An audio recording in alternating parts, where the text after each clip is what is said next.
Welcome back to Film Buff Bros. In this episode, we're going to chat about our favorite 1980s TV movies. Yes, we are.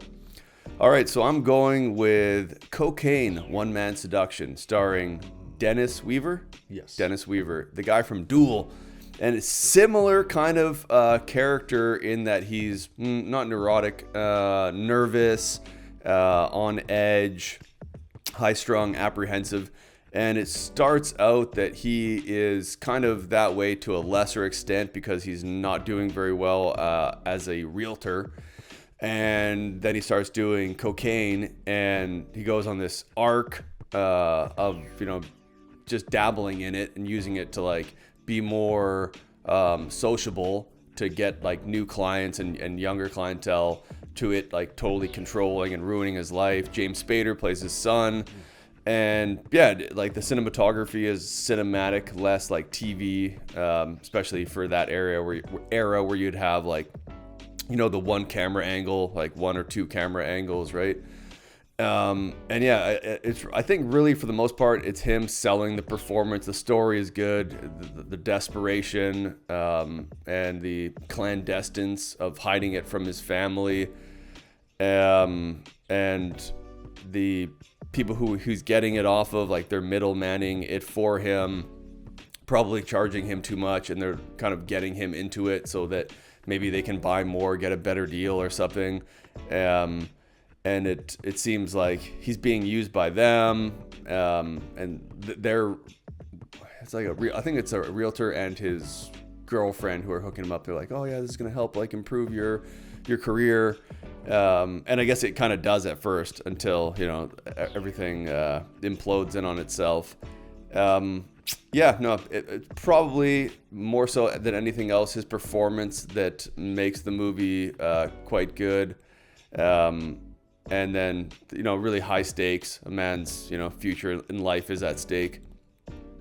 And it's like surprisingly good. I don't know, like I have a pretty like low bar, or I can't really say I have a low bar for TV movies, but I'm more critical of them, I guess, because I know it's a TV movie and I'm thinking, yeah, this isn't going to be very good, but it's really compelling and highly recommend it. That's kind of why I like TV movies, because you kind of go in with lower expectations, and you're good chance that it's going to be better than you think if you go into it thinking it's terrible. And it reminds me of the Boost with James Woods.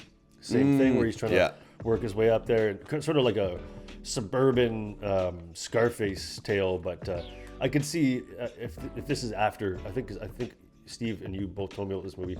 I think it's after Duel, and I could see them watching him in Duel and saying it's a natural progression that he could, play this sort of nervous, neurotic, character that's losing his mind a little bit. I'm picking, it's like the remake of Heat. It's called LA Takedown from 1989. And it's almost like word for word the same script as Heat, and the same characters, but it's played by different actors. And it's like almost the same scenes too, like with the heist in the beginning, all this stuff. But it's just not as high budget as Heat was, but it's still a fun thing to watch, and it's making the comparison. Who plays De Niro and who plays Pacino? Like, no name actors, like I've never heard of them, but I really like the guy who plays the De Niro character. The guy who plays the Pacino character, he's not very good, and he's in a lot of the movie. But the guy who plays the De Niro character is really good. Do they have the great ass line in it? No, dude, that was just Pacino's genius. Acting, editing was great. It has that Miami Vice, like the same thing Michael Mann did with Miami Vice, is really epitomizing and showing you what Miami looked like in the 80s, and he does it here with Los Angeles. The music in the score is something I would say it's just sort of pedestrian. It's just nothing really stands out about it. I think that's a big difference between Heat and this one. And there's only a few directors who have remade their own movies. It was like Hitchcock, he did the 39 Steps, and then a few more, and then Tim Burton just redid Beetlejuice. But it's very rare for a director to go back and remake. But actually, Michael Mann did that again with Miami Vice.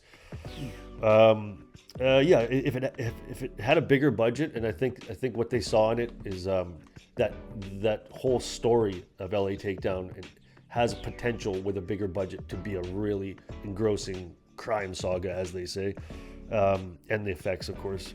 But yeah, it's just a great cat and mouse movie. The detective versus the cop, and realizing like the cat realizing like I'm not chasing a mouse, I'm chasing my own tail, kind of thing. So yeah, definitely worth a watch. I'd say LA Takedown. Yeah, I can't remember ever watching that. Yeah, but I know from what you've said prior to filming this that it did exist. Not a huge fan of Heat. There's like scenes that are pretty cool, but it's quite long too, from what I remember. It's almost like 3 hours long. Right. Yeah. Yeah, I like it. It's just got a total vibe to it. Especially, I think the music ties that. Like a good score will tie everything in, and almost it doesn't seem like, again, Once Upon a Time in America, it's a long movie, but it doesn't seem that long because I think the score really kind of gives this cohesive feel where it just almost feels like one scene of the whole movie. It's so cohesive. Yeah. All right, that's our episode for this week. Tune in next week for another episode, and please leave a comment down below to let us know what kind of movies you want us to see review next, and as well, please like and subscribe so you can catch all of our awesome content as it comes out. And rest in peace, Robert Redford. Oh yeah, RR.